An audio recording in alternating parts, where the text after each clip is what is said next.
காலையில் ஃபீட் பண்ணும்போது உங்கள் டாக் ஜம்ப் பண்ணி உங்கள் கால் கடியிலலாம் வந்து ஃபுட் இருக்கிறதுக்கு முன்னாடி உங்களுக்கு ரொம்ப டிஸ்டர்ப் பண்ணாமல் இருக்கிறதுக்கு குயிக்காக ஒரு டெக்னிக் தான் பார்க்க போகிறோம். ஏன்னா வீட்டில் ஒவ்வொரு ஏரியாவே நீங்கள் அக்சஸ் பண்ணும்போது டாக் கண்ட்ரோல்டாக உங்கள் பக்கத்தில் உட்காந்துருக்கணும். மேலே ஜம்ப் பண்ணுறது, நீங்கள் ஃபுட் எடுக்க விடாமல் பண்ணுறது, இந்த மாதிரிலாம் பண்ணக்கூடாது.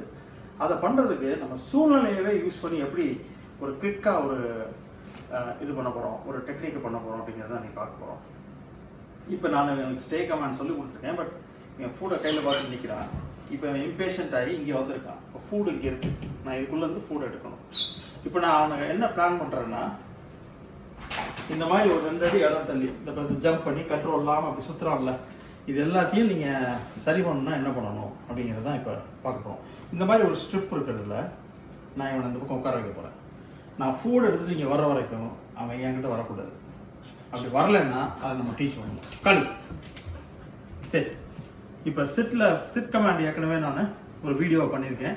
அதை பாருங்க, டீச் பண்ணியிருக்கோம். இன்னொன்று அவனுக்கு ஃபுட்டு நம்ம கையில் இருக்கிறது தெரியும். இப்போ நான் வந்து இந்த கோடு தாண்டி இவன் உள்ளே வரக்கூடாது. களி ஹியர் செட் ஸ்டே.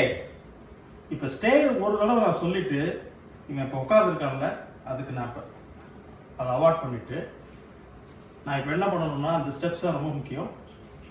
நீங்கள் வலது கால் எடுத்து வச்சு முன்னாடி போங்க. நீங்கள் வந்து டாகை வாக் பண்ணும்போது வலது பக்கம் வச்சு கூப்பிட்டு போனீங்கன்னா வலது கால் எடுத்து வைக்கும்போது டாக் உங்கள் கூட வரணும். நீங்கள் இடது பக்கம் கூட்டிகிட்டு போகிறீங்கன்னா நீங்கள் வலது கால் எடுத்து வச்சிங்கன்னா உங்கள் டாக் கூட வரக்கூடாது. இடது கால் எடுத்து வச்சா தான் வரணும்.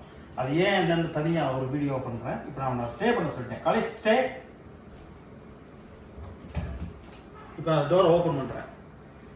இவன் வந்து இப்போ நான் ஃபுட் எடுக்கிற வரைக்கும் நான் வந்து உள்ள தொந்தரவு பண்ணாமல் இருக்கணும். ஏன்னா ஃபுட் கொட்டிடும், இல்லைன்னா நம்ம கீழே விழுந்துருவோம்.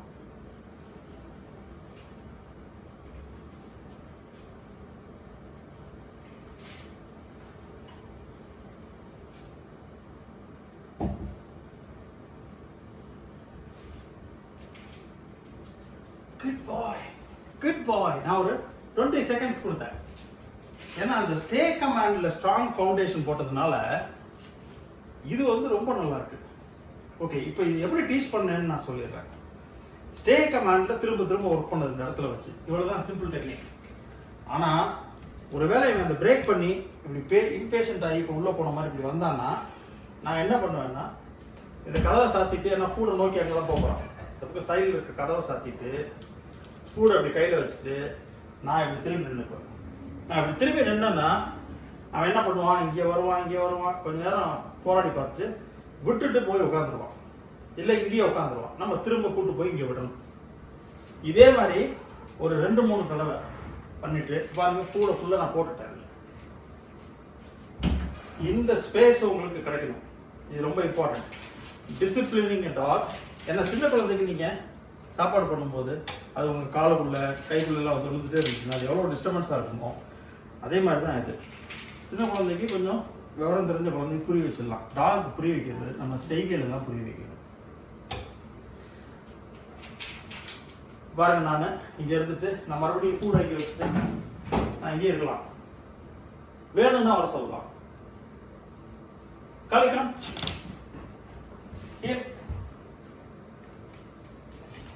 இப்படி பண்ணிட்டு நான் இப்போ நாங்கள் கூட்டு வந்து விடணும் அப்படின்னா களி. இப்போ அவருக்கு கரெக்டாக அது பிடிபடல. நான் மறுபடியும் காட்டுறேன். களி. குட் பாய். இப்போ பார்த்தீங்கன்னா கரெக்டாக நோ ஸ்கிப்பை தாண்டி வராது. இங்கே இரு. ஒரு தடவை வந்து ஒரு இடத்துல நீங்கள் பழக்கிட்டீங்கன்னா திரும்ப கன்சிஸ்டண்டாக அதை பண்ணணும். இன்னொரு முக்கியமான விஷயம், இல்லைன்னா ஃபுட்டை வச்சு லூர் பண்ணி எந்த பொசிஷனில் நீங்கள் உட்கார வைக்கணும்னு நினைக்கிறீங்களோ அதை ஒரு ஃபியூ டைம்ஸ் பண்ணுங்கள். இது நான் ஃபியூ டைம்ஸ் பண்ணேன். இது நல்லா வேலை செய்யுது.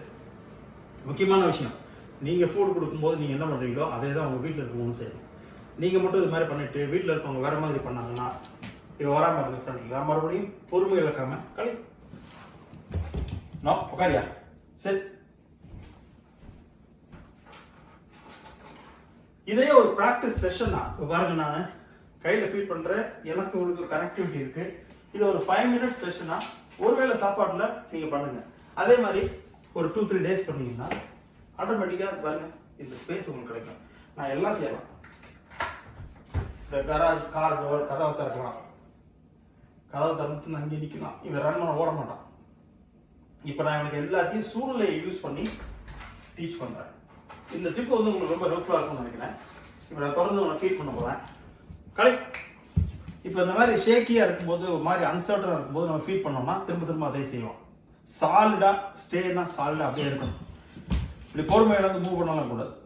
So still puppy 5 months old, இன்னும் ட்ரைனிங்கில் இருக்கான். ஸோ நம்ம தான் அதை வந்து கரெக்டாக டீச் பண்ணணும். இப்போ நான் ஸ்டே சொல்லாமல் பாருங்க, நான் வலது கால எடுத்து வச்சுக்கணும்னா அவன் அங்கேயே இருக்கும். இருக்காம பிரேக் பண்ணான்னா மறுபடியும் நான் அதை செய்யணும். ஸோ மொத்தம் என்ன நம்ம மண்டையில் ஒரு டாகோட நமக்கு உணர்த்துறோம் அப்படின்னா, அது வந்து நம்ம வலது கால எடுத்து வைக்கும்போது அங்கேயே இருக்கணும்.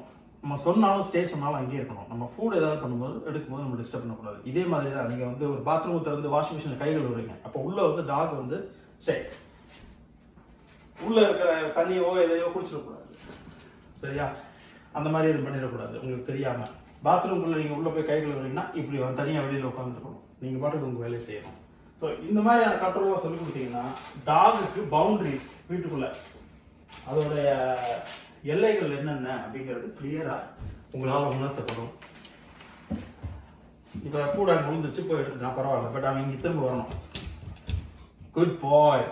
ஸோ நான் அடுத்தது என்ன பண்ண மாட்டேன்னா, இந்த இடத்துல வச்சு ஃபீட் பண்ண மாட்டேன். அவன் எங்கே வரக்கூடாது, உள்ளே வரலாம் இங்கே, ஆனால் ஃபுட் எடுக்கும்போது வரக்கூடாது. எடுத்ததுக்கப்புறம் அவன் வேணுன்னா நான் கூப்பிட்டாலும் வரலாம்.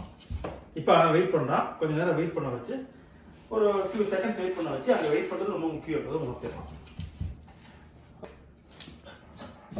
சரி, இந்த வீடியோ உங்களுக்கு பிடிச்சிருந்துச்சுன்னா லைக் பண்ணுங்கள்.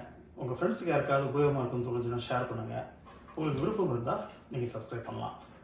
அடுத்த வீடியோவில் ஒரு முக்கியமான டிப்போட உங்களை சந்திக்கிறேன். அது வரைக்கும் உங்கள்கிட்ட இருந்து விடைபெறுறது காலையில் நான் doctor Tamil. Have a nice day guys.